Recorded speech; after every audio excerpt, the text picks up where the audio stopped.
భారత్ పాక్కి ఎదురుకారులో మురళీ నాయక్ గారు ఏర్మరణ ఘోరం, చాలా ఘోరం స్పందించాలి ఆయన గురించి. నా గురించి పాకిస్తాన్ వాళ్ళు మాత్రం వదలకూడదు. చాలా బాధగానే మన కోసం మా బార్డర్లో అంత కష్టపడుతున్నారు. వాళ్ళ గురించి మనం ఆలోచించాలి, చాలా సార్లు చూపించాలి. వాళ్ళ కోసం ఏదైనా చేయాలి కూడా.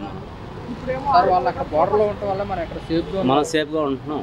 మనం కాపాడుకుంటా వాళ్ళు వాళ్ళ ప్రాణాలు అర్పిస్తున్నారు. అందరం గుర్తించాలి వాళ్ళని. సార్ మురళీ నాయక్ గారు ఆర్మీలో చేస్తా అంటే వాళ్ళ తల్లిదండ్రులు వద్దన్నారంట. అయితే దేశ సేవ కోసం నేను చనిపోవడానికని సిద్ధమంటే చూస్తున్నాను, టీవీలోని చూపిస్తున్నారు. చాలా బాధాకరంగా. సార్ వాళ్ళ స్నేహితులతో మురళీ నాయక్ గారు ఎప్పుడన్నా నేను కనుక సరిహద్దుల్లో మరణిస్తే నా మృతదేహం పైన జాతీయ జెండా కప్పి తీసుకెళ్ళాలని చెప్పేసి కూడా అన్నమాట. మన దేశం అంటే అభిమానం, అది రావాలండి. మురళీ నాయక్ గారికి కుటుంబ సభ్యులు మాజీ సీఎం గారు కూడా పరామర్శించారు చేశారండి. మనం కూడా అంతే సానుభూతి చూపించాలి, ప్రజలందరికీ ఉండాలి. భారత్ పాక్ ఎదురుకార్పుల్లో భారత జవాను మరణించడం జరిగింది. అది ఏం చెప్తారు? వీరమరణం పొందాడు. అదే అంతే, దేశం కోసం పోరాడాడు. జవాన్ మృతి చెందడం జరిగింది, వీరమరణం పొందడం జరిగింది.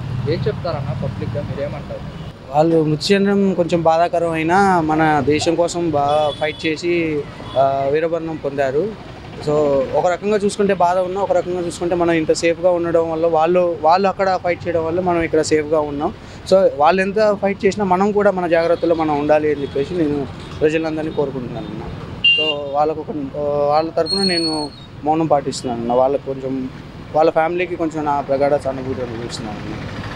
వాళ్ళు అంటే అలాంటి ఒక ఫ్యామిలీ నుంచి బయటికి వచ్చి మన దేశం కోసం ఫైట్ చేశాడని అంటే అది మన ఇన్స్పిరేషన్గా తీసుకోవాలి. ప్రతి ఒక్క యువత కూడా, నెక్స్ట్ వచ్చే జనరేషన్ పేరెంట్స్ కూడా మన భారత అన్ని రంగాల్లో మనం ఉండాలి అని చెప్పేసి పేరెంట్స్ పిల్లలకి ముందే ప్రోత్సహించి వాళ్ళని కూడా సపోర్ట్ చేస్తూ మనం కూడా ఆర్మీలో జాయిన్ చేస్తూ, ఆర్మీ కానీ ఏదైనా నేవీ కానీ ఎయిర్ ఫోర్స్ కానీ ఏదైనా కూడా ఒక రంగంలో మనం కూడా ఉండాలి అని చెప్పి మనమే మోటివేట్ చేసుకుంటూ ఉండాలన్న. సో అది నేను చెప్పే యువతకి. నాకు ఎలాగో ఆ ఛాన్స్ లేదు. సో నేను అవుదాం అనుకున్నా, నాకు అవ్వడానికి ఛాన్స్ లేదు. సో నేను వేరే ఫీల్డ్ వెళ్ళిపోయాను. నెక్స్ట్ వచ్చే యువత కూడా ఆలోచించుకొని సో మన దేశ భద్రత రక్షణ కోసం ఫైట్ చేస్తూ ఉంటే మనం ఇక్కడ సేఫ్గా ఉంటామని చెప్పి నా ఒపీనియన్ అన్న. ప్రాణాలు అర్పించడం కాదన్న, వాళ్ళు ఆ ప్రాణాలు అర్పించడం గురించి కాదు, వాళ్ళు అంతగానో ఫైట్ చేస్తూ వాళ్ళు మనకు అక్కడ ఉన్నారు అని చెప్పేసి మనం ఇక్కడ భరోసాగా ఉంటున్నాం చూడు, దాని గురించి నేను ప్రౌడ్గా ఫీల్ అవుతున్నాను. కానీ వాళ్ళు అక్కడ వాళ్ళు వాళ్ళ ప్రాణాలు అర్పించడం వల్ల మనం ఇక్కడ బాధపడుతూ ఉంటే కుదరదు. సో మనము దేశానికి ఏదో ఒకటి చేస్తూ ఉండాలి, దాని గురించి నేను చెప్తున్నానన్న. సో మనము ఒక ఇన్స్పిరేషన్గా తీసుకొని మనము ఆర్మీలో జాయిన్ అయ్యి ఏదైనా ఒక నేవీ కానీ ఆర్మీ కానీ ఏదైనా చేస్తూ దేశానికి ఏదో ఒక సేవ చేయాలని చెప్పేసి నేను నా తరఫు నుంచి నేను అనుకుంటున్నాను. మురళీ గారి స్నేహితులు ఎవరైతే ఉన్నారో వాళ్ళు చెప్తున్న మాట, ఒకవేళ సరిహద్దుల్లో కనుక నేను మరణిస్తే ఆ మృతదేహం పైన జాతీయ జెండా కప్పండి అని చెప్పేసి కూడా అన్నమాట. స్నేహితులు చెప్తూ కన్నీటి పెడుతున్నారు. అవునండి. సో అది బాధాకరమైన విషయం కావచ్చు, కానీ అలా చెప్పడం, తను నేను ఏది చేసినా నేను ఇండియాకే చేస్తున్నాను, సో భారతీయుల కోసం నేను ఏదేం చేస్తున్నానని చెప్పేసి తన మాటలు ఏదైతే ఉన్నాయో అది అక్షరసత్యం ఉన్నా. సో అది మనం ఇన్స్పిరేషన్గా తీసుకోవాలి, అలా ఉండాలి ప్రతి ఒక్క పౌరుడు అని చెప్పేసి. బాబాయ్ ఇచ్చుడండి ఒకసారి. ఇప్పుడు భారత్కి పాక్కి ఎదుర్కొన్న దీంట్లో భారత జవాను మురళీ నాయక్ గారు ఏర్మరణం పొందారు. ఏం చెప్తారు భారతీయుడిగా? ఏం చెప్తాం, ఇంకా అసలు ఏం చెప్పగలం. అలా వీరమణులు అలా మరణిస్తే మన బాధే కదా. అలా ఇంకెలా నోటి మాట ఏమవుతుంది, అలాంటి వాళ్ళు చచ్చిపోతే మన రక్షణ ఏముంది, ఇంకా మనం బతికేది వాళ్ళు ఉండబట్టి అక్కడ మనం ప్రశాంతంగా పడుకుంటున్నాం. వాళ్ళే లేకపోతే మనకి ఇంత ఇబ్బందిగా. వాళ్ళు ఆ బోర్డర్లో ఉండబట్టే మనం ఇక్కడ సేఫ్ జోన్లో ఉంటున్నాం, చెప్పుకుంటున్నాం. లేకపోతే మనం ఇంటికి ఎలా ఉంటాం? వాళ్ళు చేసే మోసం, మరి ఆ భగవంతుడు వాళ్ళు చేసే బాంబులు తిప్పికొట్టి మనం గెలిస్తే మనోళ్ళు చాలా మనోళ్ళు వాళ్ళు కొంచెం క్షేమంగా ఉంటే మనకంటే సార్ యుద్ధం ఆగిపోతే అక్కడితో మనమే ఆలోచన.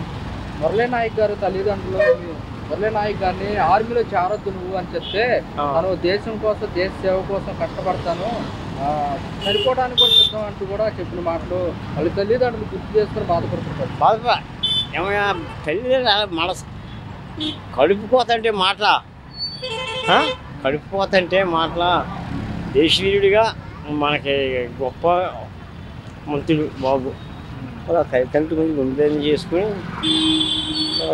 మనం ఏం చెప్పలేము అక్కడ ఎలా ఉండాలంటే వాళ్ళు ఉండలేదు కదా మనం ఏదో చెప్పేస్తాం ఇక్కడ కానీ వాళ్ళు బాధ పడిపోతుంటే ఇంత అంతా కాదు మనం చెప్పలేని బాధ.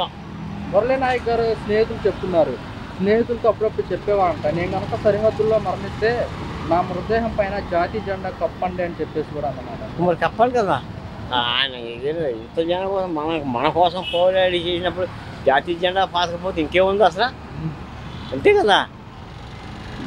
దీనికి సంబంధించి కూడా సీఎం మాజీ సీఎం కుటుంబ సభ్యులకి ఫోన్ చేసి కుటుంబాన్ని పరామర్శించడం జరిగింది.